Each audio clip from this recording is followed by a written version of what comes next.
he had sex with her our team night. And I knew it because when I went over to the house, she was in the kitchen sitting on the counter and he's with his shirt off. And I walked in like, what are you doing here? She's like, what you doing here? I'm like, I live here. What are you doing here? Because I know Angela's upstairs because she lives there too. And I just minded my business. I went upstairs to my room, but the next day I found out what happened that night. And I was really, really pissed. I was like, look, how am I ever gonna grow a team if you be chasing all these girls away, sleeping with them?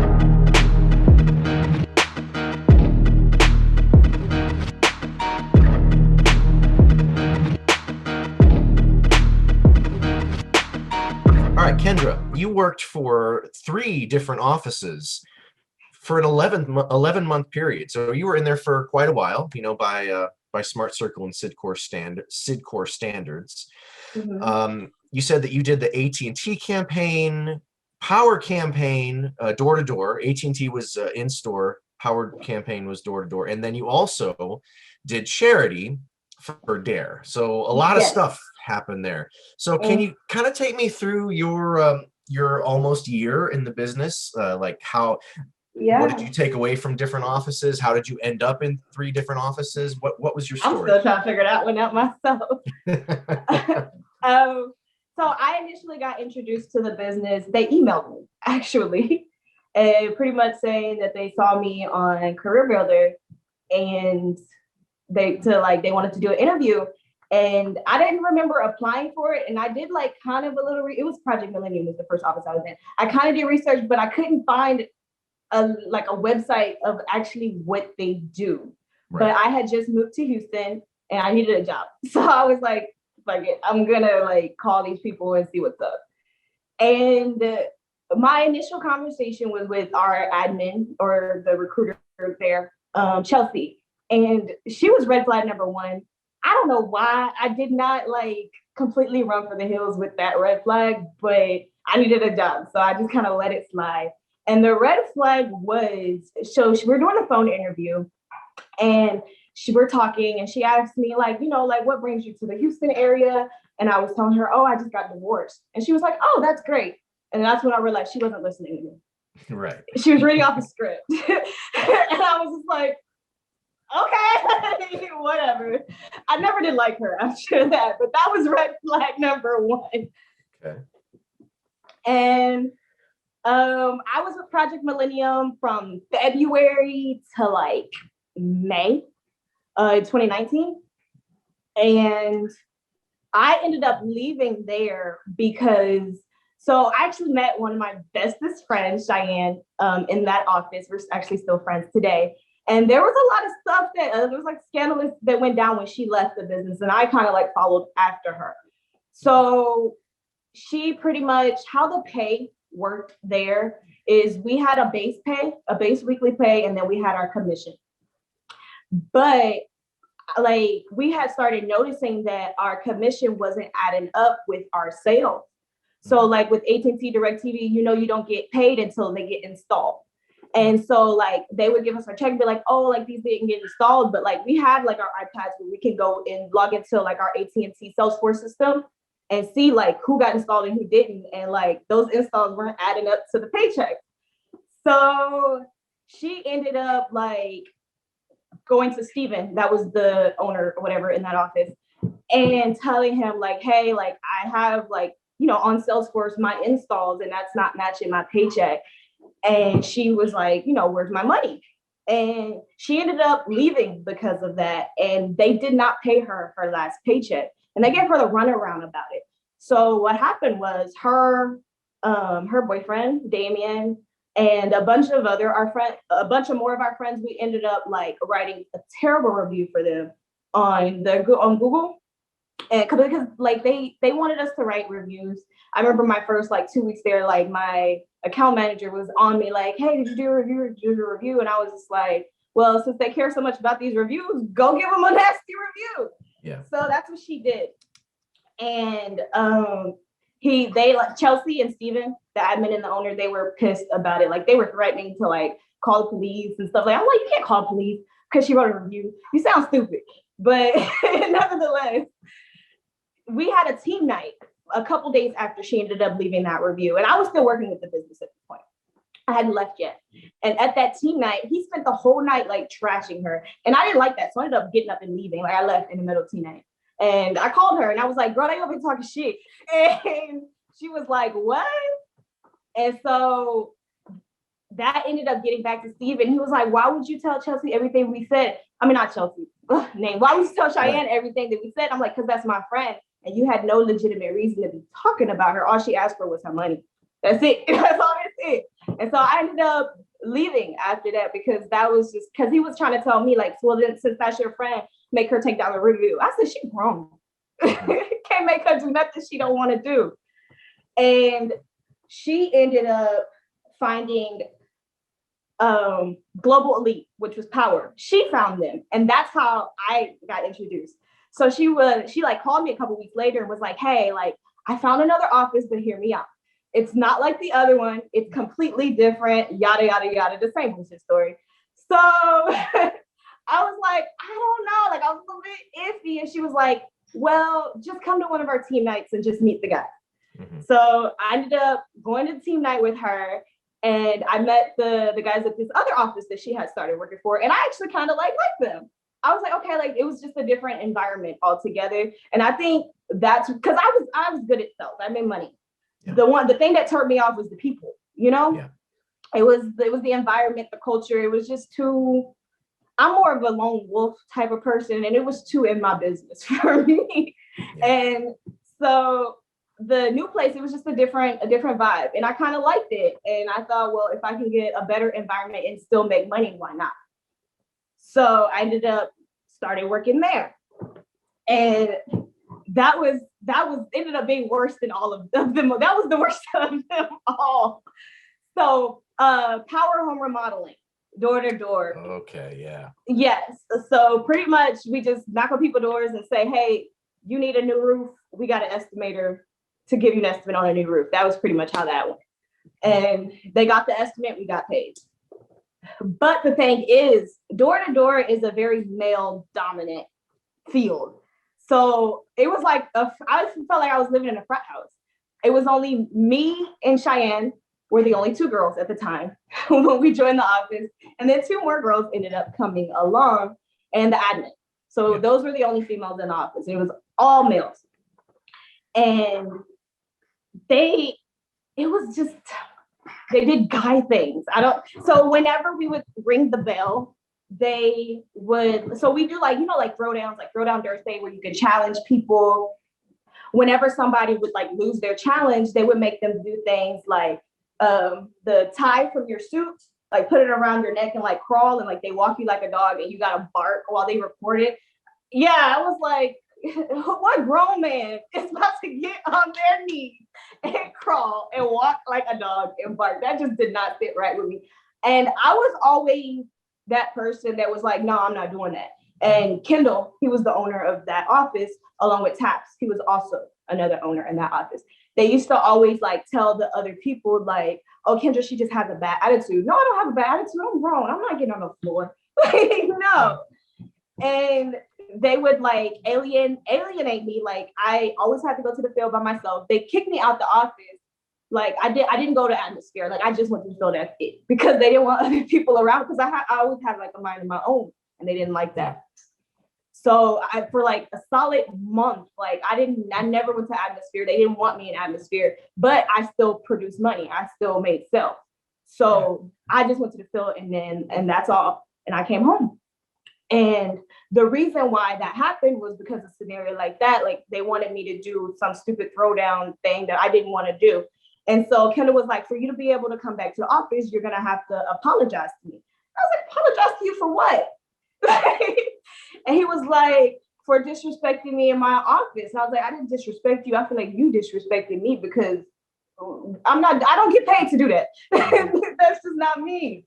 Yeah. And Taps, he was the other owner in the office, and he was actually the owner that I directly worked under. And then Taps' work was promoted out by Kendall. That makes sense. Yeah. So Taps was like, well, Kendall don't want you in the office. And I was like, I don't work for Kendall. I I never understood that. Like, it wasn't clicking in my head. Like, I do not work for this man. Why is he telling me what to do? But now I know that we was all working for somebody. So like I said, there weren't many girls in office. Me and Cheyenne, we were the first 2 girls in office who actually went to the field. And then 2 more girls got hired on. I don't want to say their names because they're my friends. Let's just call them Chrissy and Angela.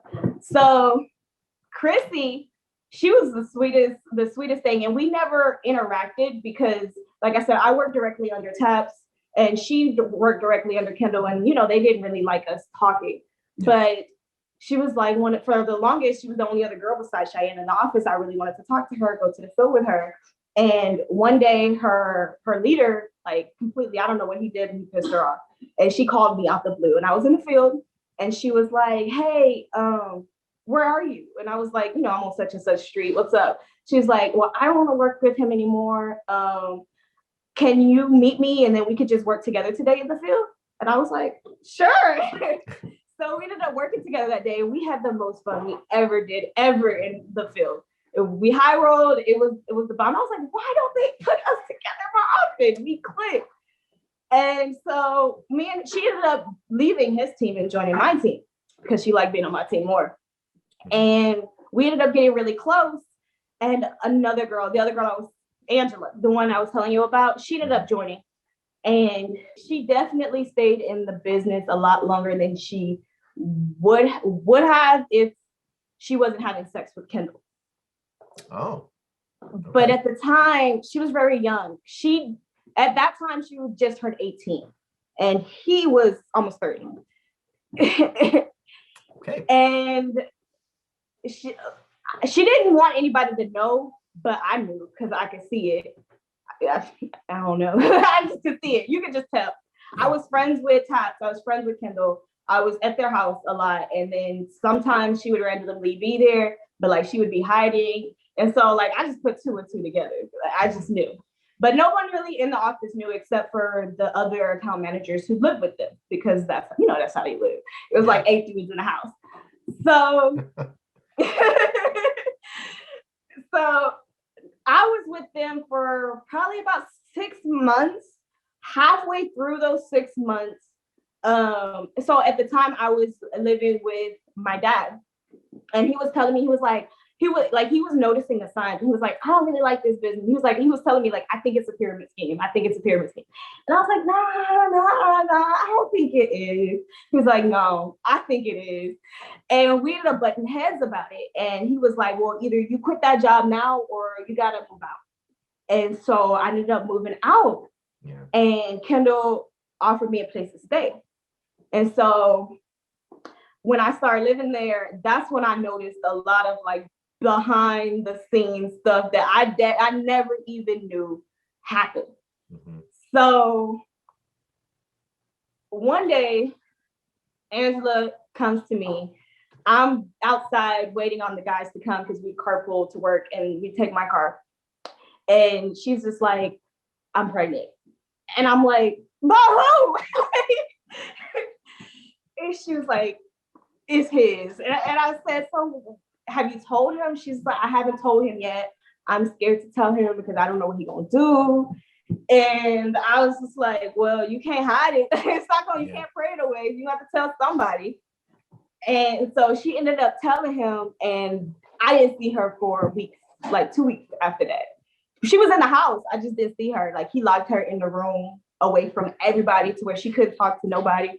And like she would like call me crying, be like, I just want to leave. I just want to go to the store. And like I would tell her, you know, you're an adult, right? Just get up and walk out the door. But I guess she was just mentally stuck. Yeah. So yeah, and he kept her there until she agreed to get an abortion. And after that, she ended up instead of being in the field, she ended up becoming an admin, and she did that for the remainder of the time she was there. But I left before she left, so I don't know what happened there. Since I was the only female team leader, whenever they would recruit females, they would put them on my team. Yeah. But Kendall is a thot. He used to sleep with all of them. And that used to really, really piss me off because they start liking him, and then they see that he don't really like them, and they quit. And I can't ever grow and get nowhere. So there was this one girl who came on my team, Brianna, and she actually knew Angela from high school. They went to high school together. They were the same age. And and she was working there maybe 3 days. I think I went to the field with her like twice. And he had sex with her our team night. And I knew it because when I went over to the house, she was in the kitchen sitting on the counter, and he's with his shirt off. And I walked in like, what are you doing here? She's like, what you doing here? I'm like, I live here. What are you doing here? Because I know Angela's upstairs because she lives there too. And I just minded my business. I went upstairs to my room, but the next day I found out what happened that night. And I was really, really pissed. I was like, look, how am I ever gonna grow a team if you be chasing all these girls away, sleeping with them? It used to piss me off. Wow, this sounds like a reality show, honestly. Like all these people living together, and it's the one guy that everybody is somehow attracted to. By the way, you sent me a photo of him, and I mean, I'm gonna blur his face for the video, but I mean, I don't know what's so special about this guy, honestly.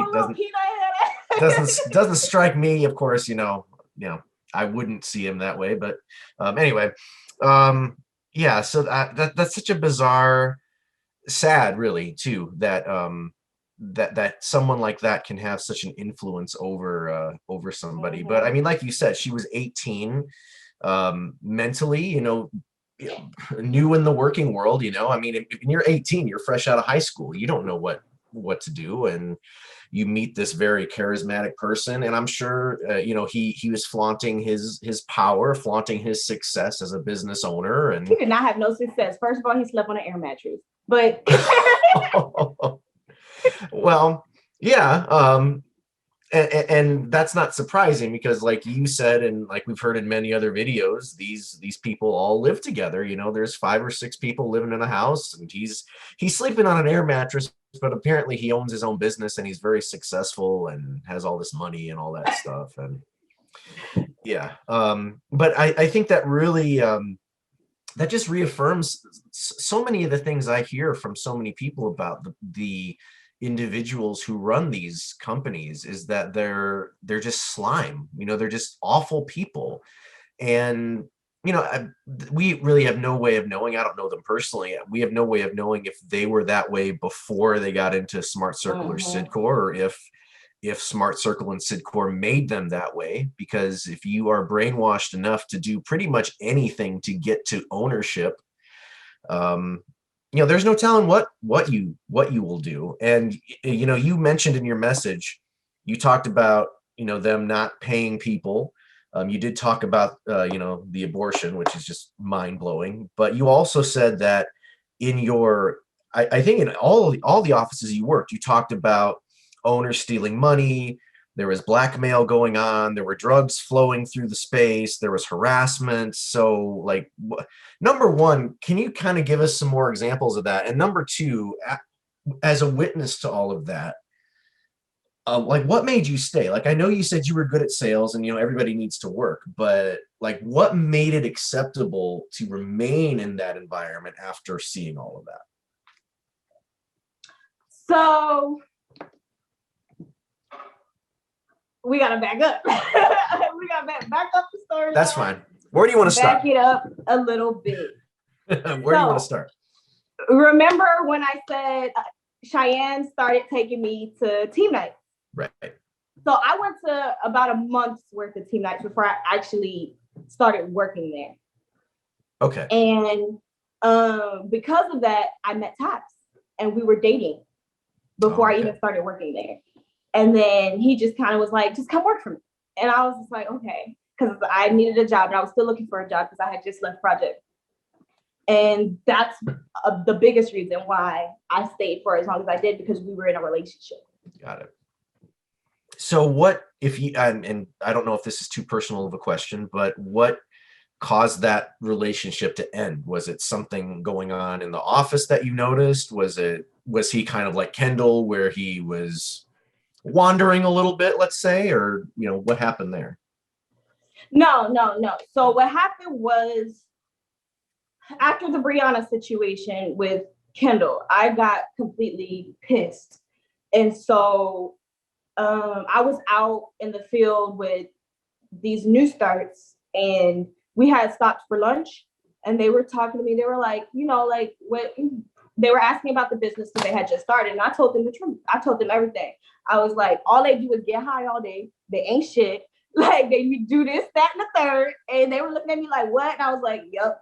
Because I was fed up because I was like, how am I ever gonna grow in this business, like you said, if you just keep sleeping with all the people on my team? Yeah. And they went back and told Tops and he fired me. And I was just like, so I don't even care no more because it's like, I'm just done. Like, this is, you lying to me at this point because I've been here almost 6 months and where am I? Like, it's not adding up. So you were still dating when he fired you? Yeah. Oh, wow. So his loyalty basically lied with whatever his company, right? Whatever. Yeah. Which he is out of business now. Good riddance. Oh, really? Is he still in Cydcor Smart Circle or is he out? Yeah, he's still with Smart Circle. They live up the street. Like, oh, really? 10 minutes away. Did he have to do a retrain then, or you're like, yeah, what is his deal? Yeah, he did have to do a retrain because Devin, one of the team leaders from there, me and him were actually really good friends. We still talk. So he gives me updates every now and then. He did have to go on a retrain, but then COVID hit. And so they completely switched clients. They're not even with Power anymore. You sent us some media, some photographs and some short video clips. And, I noticed you sent several images from being on the charity campaign, the D.A.R.E. That was the last one. I ain't even got there yet. Okay. Well, let's get into that because honestly, after hearing so many stories, the charity thing is still something that just baffles me about how these companies can say that they're collecting for charities and yet end up keeping like 85% of the money. So more than that, I think D.A.R.E actually gets maybe 5%. Wow. Okay. It's crazy. So I told you about Chrissy, one of the other girls in the office over with Power. She was telling me about it. And that's kind of the same way Cheyenne got me into the Power office. Chrissy got me into the D.A.R.E office. Mm-hmm. And she was just like, we're just going to be fundraising. We don't have to do any sales or nothing like that. And, and then we get 30% of the donations that we receive. Mm-hmm. And that's pretty much how we got paid out on that. And when my first day was crazy because by then I had already been into an office. So my attitude was just like, whatever, I'm just here to make money. I'm just going here to make money so I can find another job. I was not like trying to do any of that. I was not trying to do no 5 steps, no none of that. Give me a script, send me to the field. So the owners in that office which both of them are actually out of business now. Okay. Allison and Eric. And I was working, me and Chrissy initially, when we first got there, we're both working under Allison. And at the time, Chrissy had just left Power and she was going through some things and she really didn't have a place to stay. And she had expressed that to them. Not necessarily like I need a place to stay type of thing, just like, heads up, this is what I'm going through. So, if I'm sometimes late, or something like that, this is why. And Eric ended up offering her a place to stay at his house. And so she was living with Eric, but she was working for Allison, right? But I could tell that something was going on there.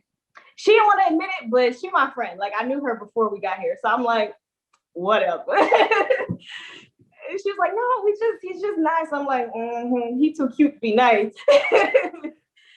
But there was something going on there, and they were hiding it from Allison because Allison and Eric had a beef that goes back years, which it would take a while to explain that, which that's a crazy story too. But they had beef. They didn't like each other, but they were forced to work under the same office because their promoting owner paid for it. So you take what you get. Yeah. Allison, I really liked her. I really did. She was my friend. She just had a way of making you feel so loved and accepted and just, but it was all manipulation because Allison don't care about nobody about it. She definitely had a way of making you feel like you were her favorite person. And I believed it. And she I noticed she does that to everybody though. Like she has her new favorite of the week every week. It's ever changing. And I don't know any other way to describe it, but it's just, she just like to toy with people feeling. I don't know if she's doing it on purpose or if she knows she's doing it, but it's the eerie feeling there.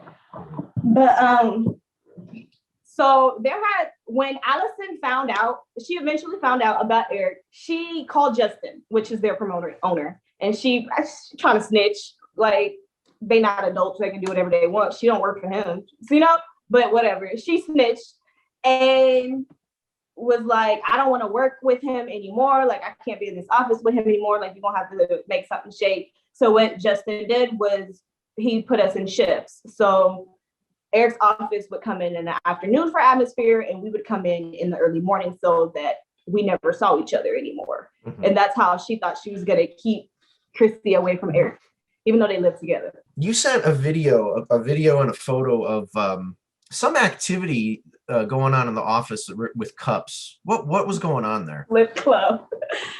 So they were trying to wake people up because I guess we were looking sleepy that day. Mm-hmm. So they brought a big old crate of monsters and said, guys, we're gonna play flip cup. And I was like the drinking game? And they're like, yeah, but like with monsters. And I was like, okay. So pretty much like you pour like a shot of the monster in a cup, you drink it, and then you flip the cup. Did everyone have to drink it, or like what was? I think anybody even questioned it. It was just kind of okay. Yeah. But I didn't even think to question it. That's the first time I've ever thought of it like that. Like, did I even have an option? Yeah. Probably not. All right. So you've talked a lot about all these different owners, and each one of them. I don't know how to even describe it. Each one of them has flaws, has problems, is brainwashed. I don't even know how to describe them. But at some point you had enough. Mm-hmm. You were there for 11 months.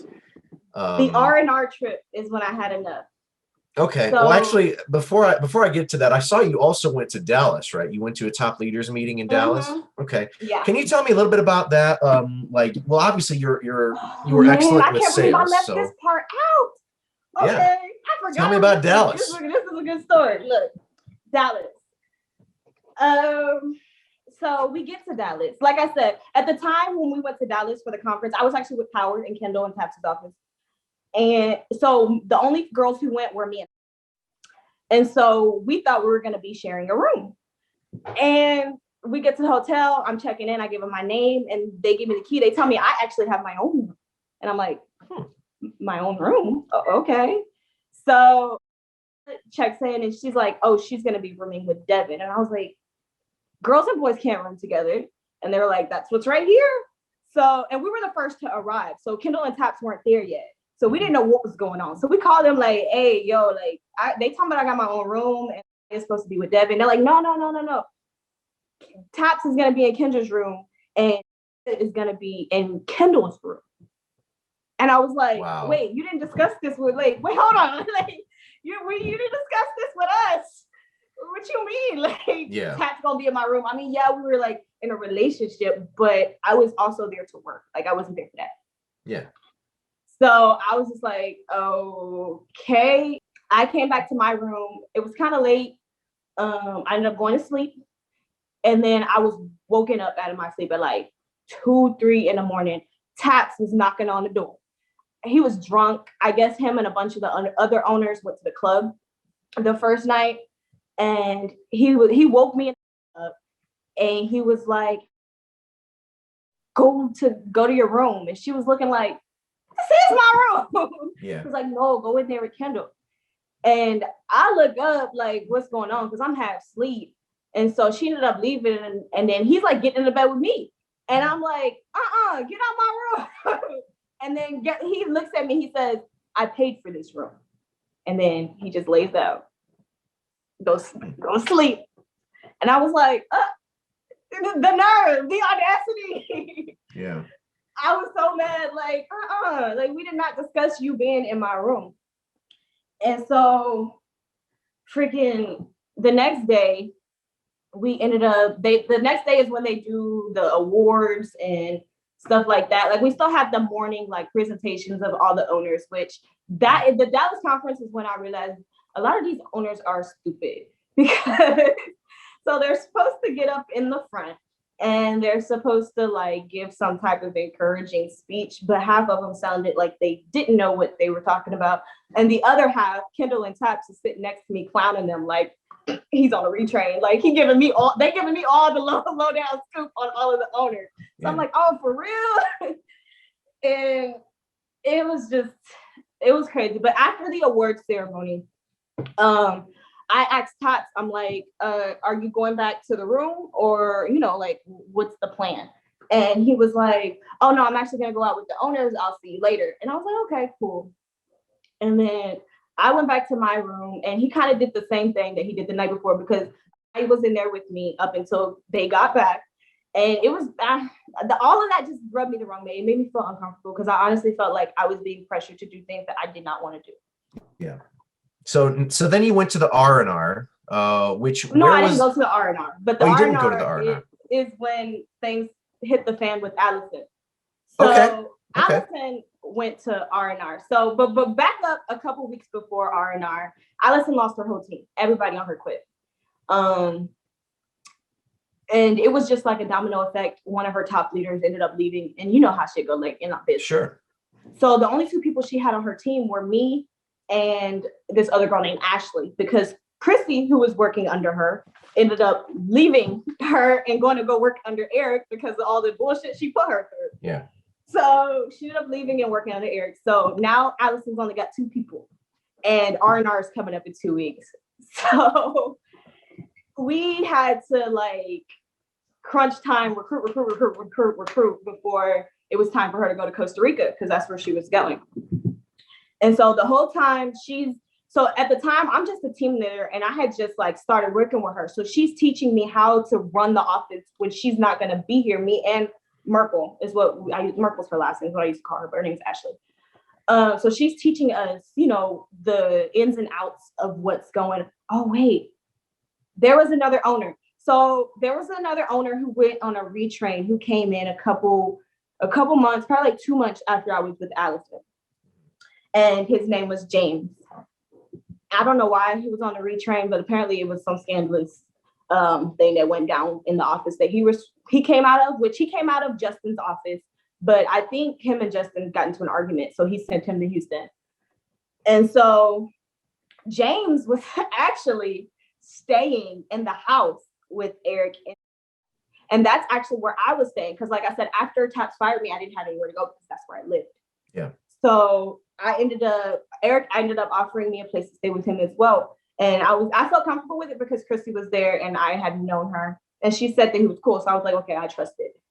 And so James was also there, but he wasn't able to go to the R&R because of everything that happened with Allison's office. Justin just felt more, secure with somebody who was experienced being there to run it while she was in Costa Rica. But James came in like Hurricane Katrina. So James liked Chrissy, and he had no idea about Chrissy and Eric. And so, but Eric he knew James. Like they actually came up in the field together. So he had known him for a while, and he was just like, and me and Eric were actually really cool. We were friends, so we would talk, and he would be like, I think James is gonna try to put the moves on her. And I'm like, for real? He's like, yeah. And she's so stupid. He said, she's so stupid, she's going to fall for it. That's what he said about her. And I was nice. Like, you think so? And he was like, yeah. And so it ended up happening, but not the way he thought it did, because he don't know what actually happened, but I'm her best friend. So I know what actually happened. So one day she walks out to his car. She's about to get in the car. And Eric's like, where you going? she's like, oh, I'm just gonna go hang with James real quick. I'll be right back. And he was looking like, you for real finna get in the car with him? And she was looking around because there were people around and nobody knows about them too. So she was looking like, yeah, Eric, stop being weird. He was like, okay. And me and Eric carpool to work because we live together. So the whole ride home, he was going off. She get home, shit hits the fan. She come in my room and she's like, bitch. I'm like, bro, what did you do? He her drunk going off, like listening to Drake. You know it's bad if he listening to Drake. And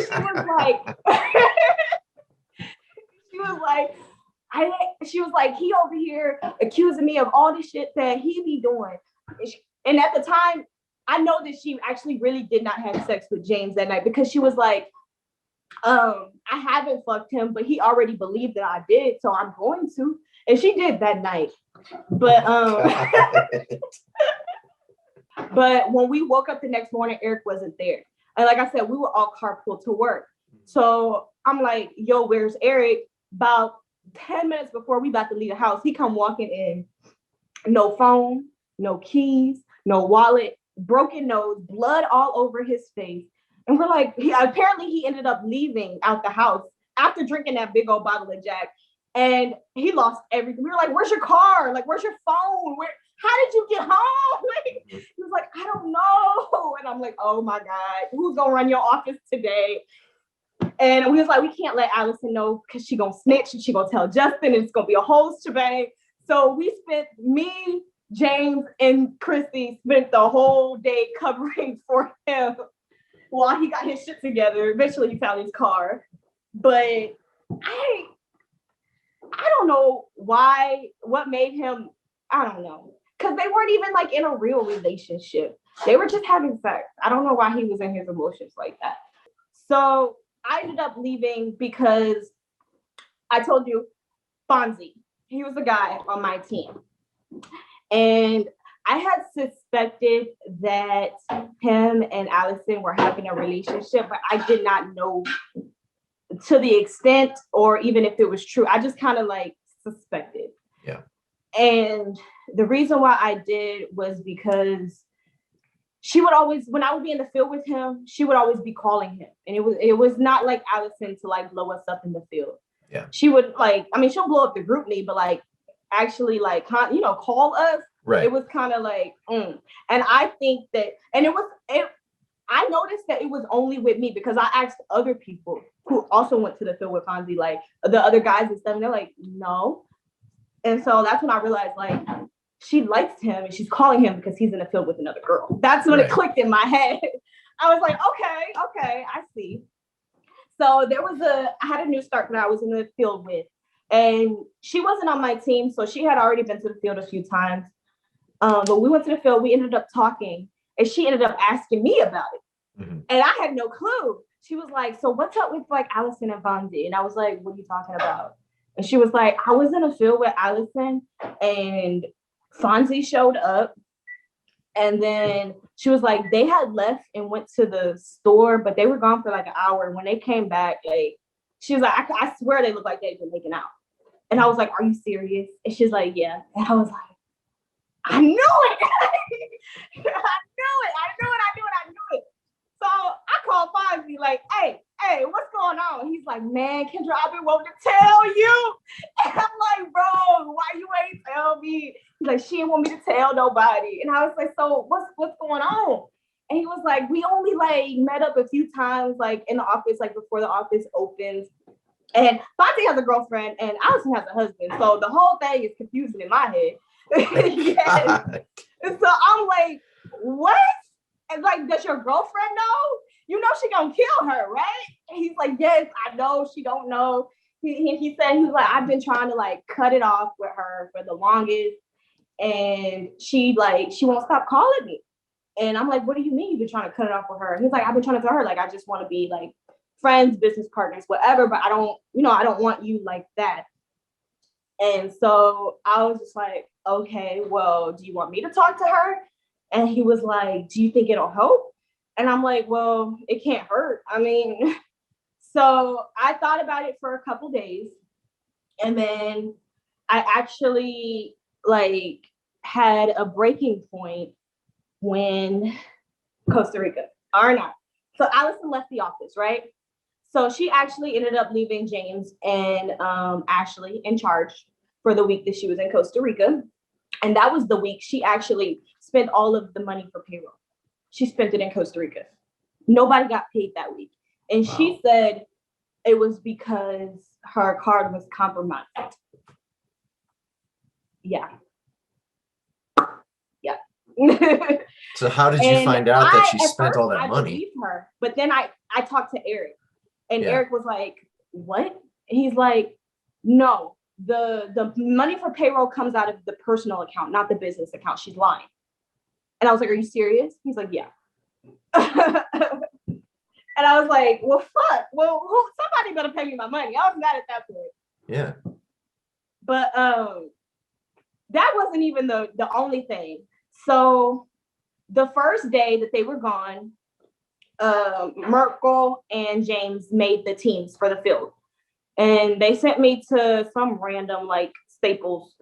And I went, but they sent me to the field by myself, which was like abnormal. But I was just like, whatever. I don't mind working by myself. I'm used to working by myself in the field, but not in that office though. I'm usually with somebody.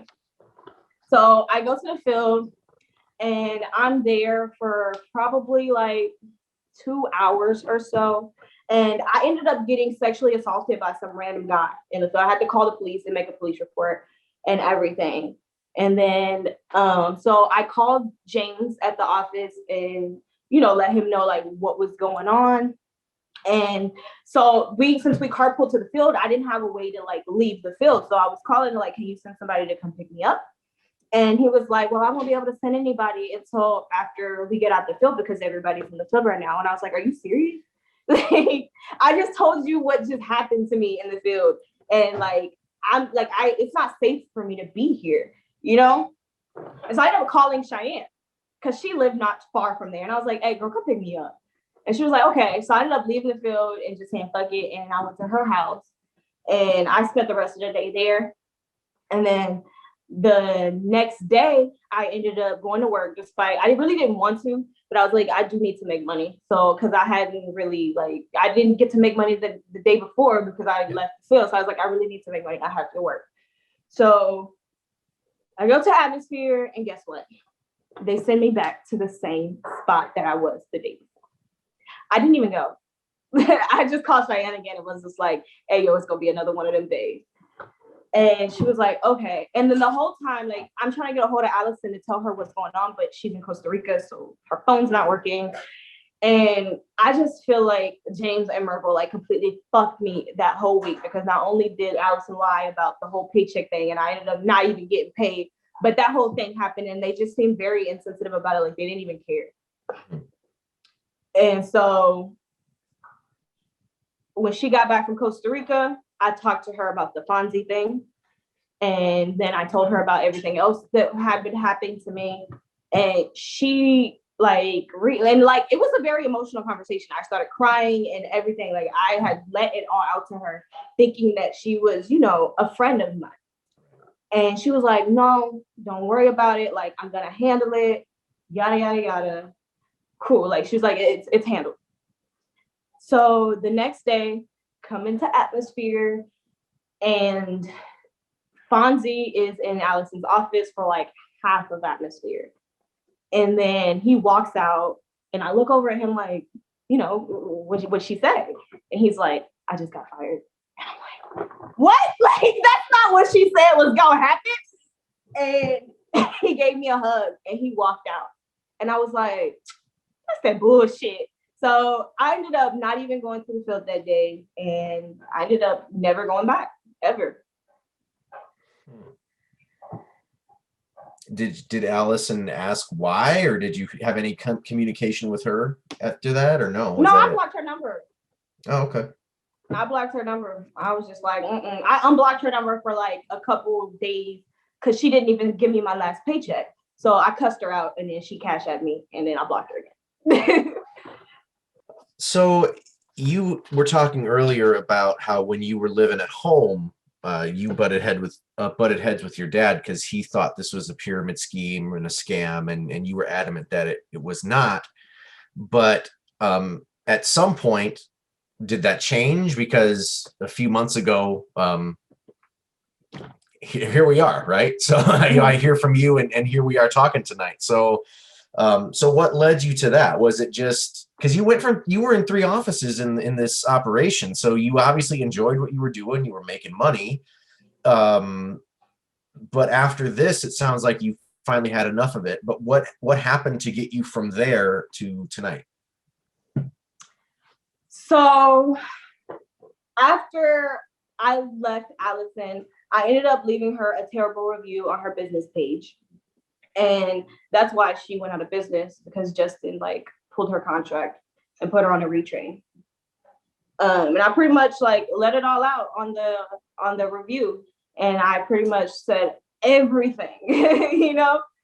Yeah. And she ended up blocking me on her business page. And then in the same sentence told me to take the review down. How, Sway? How? Yeah, a lot of people don't understand how that works for some reason. Yeah. And so, and then me and Christy, we were still friends, right? And she still works there.